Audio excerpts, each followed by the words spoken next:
Hey everybody, welcome to this episode of the Disc Golf Answerman. Gentlemen, how you doing this week? This is Rick from Orangevale, California, land of the infernal 2-meter rule. And that brings me to my first question of the day. As you can see, I'm not happy about the 2-meter rule. I would call it one of my disc golf pet peeves. We have another kind of custom out here in Northern California that is also a pet peeve, and that would be that everything has to be a par 3. They just don't seem to understand that there can be more than just par 3s on a disc golf course. I've played in many parts of the country that have wonderful par 4s and 5s, and it just adds to the variety of the game. So it is a tremendous pet peeve when I hear people say, oh, it doesn't matter. Par is just a number. It doesn't matter that it's a 750-foot double dogleg hole with a tight window gap. It's a par 3. So anyway, those are two of my pet peeves, the 2-meter rule, everything's par 3s. So my first question for you guys today is, what are your disc golf pet peeves? And I will call in my second question separately because there's no way I can keep it all under 90 seconds. But I do want to add this, put it on the Facebook page a while back, and really would love to see you guys do this because I just got a new puppy. But we need to have keeping with the criminal justice motif, a dog disc called the Canine Unit, and it could be Ralph McCabe's signature Canine Unit. Just an idea, but I think it'd be awesome. I like it. Bye. I like it. Although the decision makers now are dog lovers here at DD, so that's Ralph's probably further down the totem pole. He used to be really the decision maker. He was. Now Yeah. you've got Starlin, you've got Sebastian, you got Walter. I mean, there's just Walter's at the bottom. He's still so young. he is. He's so full of life. He's still way down there. Yeah. Way. He's got a lot of growing up to do. It's unfortunate that you own him. So. What was that? I'm sorry. Pardon me. What? So one of my pet peeves about disc golf is when people call into podcasts and complain about And ask about what their their pet peeve is. No. I don't know that I have a real pet peeve. I guarantee you I have one. I just got to think of it. What about you? Do you have one off the top of your head? I don't like the 2-meter rule either. I don't either. Yeah, but I don't know if It's not a make or break for me. It's not. And maybe it would be if you lived in California. Right. Well, we would have it in Texas occasionally. And if I go be with a 2-meter rule, I'm pissed. Real Don't quick, get me wrong. Give the elevator pitch of what 2-meter rule, just in case. Okay.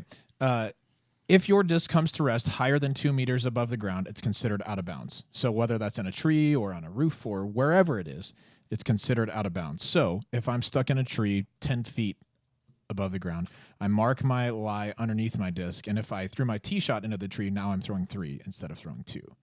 And that's not a rule that has to be in place. It's like No, it's an not optional in rule. place. Yeah. You can enforce it if you optional, yeah. choose to.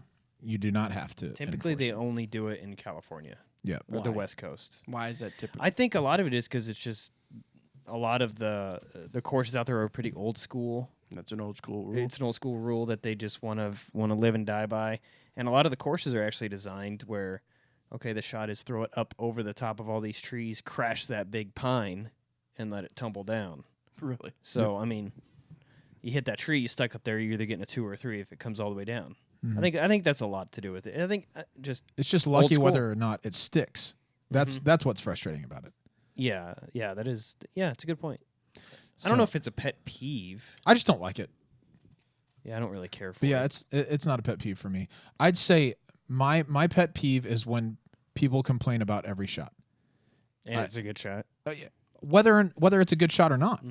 But it's especially frustrating when, say, you've thrown a 300 feet straight down the middle, splitting the trees, right? And it gets one late kick off a tree that sends you to maybe 20 feet when it looks like you're going to be parked. And you're like, I cannot believe my luck today. I cannot buy a break. I can't buy a break. You're 20 feet away. You are a professional. Just make it. Yeah. Make it. Or even if you're not a professional, who cares? Make it anyway. Yes. That's literally never stopped me from making any putts thinking, hey, I'm not, well, I don't know. I play in the open division, but I'm certainly not like a touring professional. I don't know, man. That one wears me pretty Obviously it does, man. I don't like it. I don't like it. All right. Or here's another Now good I one. know how to get in his head next time we're playing against each other. I'm just going to complain about everything. Yeah. Here's another good one. All right. Is if somebody throws a bad shot and gets an unlucky break, and they're, oh my, I am so unlucky today. Yeah. You threw a bad shot. Yeah. Like if you shank it way right, Yeah, hits a tree and then kicks further right. Yeah. where was that going to go? Yeah. Yeah, I don't like that one very much either. For me, and I know some people, I've heard Feldberg talk about this before, when he gets bad breaks or any sort of break or messes up at all, he blames it on the course. Yeah. Just so for his mentality, he can think, I'm playing well. I'm just That's getting the course's fault. Yeah, exactly. And if that's or your the thing, basket's fault. yeah, if that's your thing, that's cool. But for me, I take ownership of when I make a mistake because it makes me feel like, man, I threw a bad shot. I deserve to get a bad kick. I don't know. What else? You guys have any? I don't know, but you seem to have a lot of them. So Let's keep going. I didn't think about them until just now. I know. But when they happen out there, I don't really like slow play. I'll put that one out there. Go ahead, Robert. When people are exceptionally slow, don't like it. What about exceptionally fast? I'm good with that. Okay. That's actually kind of entertaining. It's like they don't even think, which is beneficial for some people. It can be. All right. Anything, Eric? Just when people don't have EMAC truths in their bag. Yeah. Other than that. What mid-range are you even throwing? Come on.